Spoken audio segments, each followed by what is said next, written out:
Bulgaria is going to be invaded България ще бъде нападната. in the days to come Ще се внедрят в нея в бъдещите дни with a host of prosperity preachers най-различни просперитетни проповедници, preaching the gospel of prosperity. които ще ви проповядват благовестието на просперитета. And the day is going to come that the greatest test for the church in Bulgaria, И ще дойде ден, в който най-голямото изпитание пред църквата в България it's not going to be pornography, няма да бъде порнографията, won't be adultery, няма да бъде it'll прелюбодейството, be covetousness, а ще бъде пожеланието.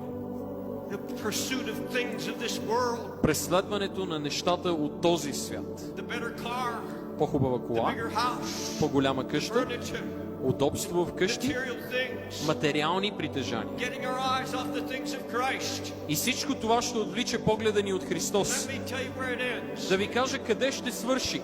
It ends with one of the most famous prosperity preachers in America. С един от най-известните просперитетни проповедници в Америка. Last month, Миналият месец on television, по телевизията he said, "You've heard of the coming of Jesus. каза: чували сте за идването на Христос? Christ is coming.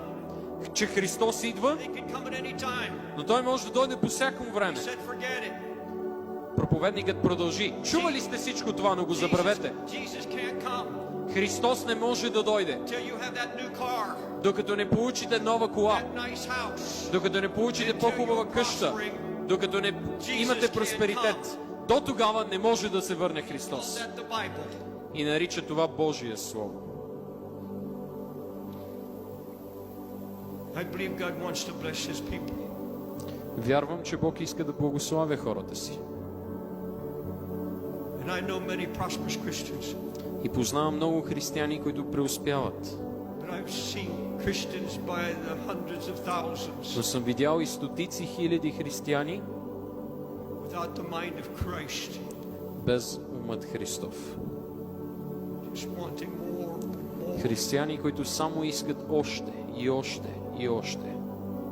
That's going to be your test. Това ще бъде изпитанието пред вас.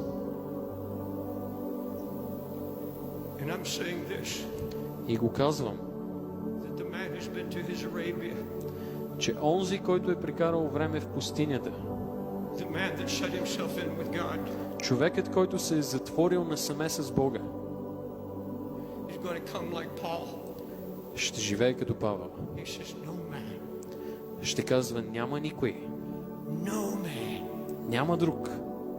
will instruct me, Ще ме порази, teach me ще ме научи how to preach Christ как да проповядвам Христос, but the Holy Ghost." освен Святия Дух. No man's book, Никоя друга човешка книга, no man's program никоя човешка will програма rob me ще ме ограби of my walk in the Spirit. от моето вървене в духа.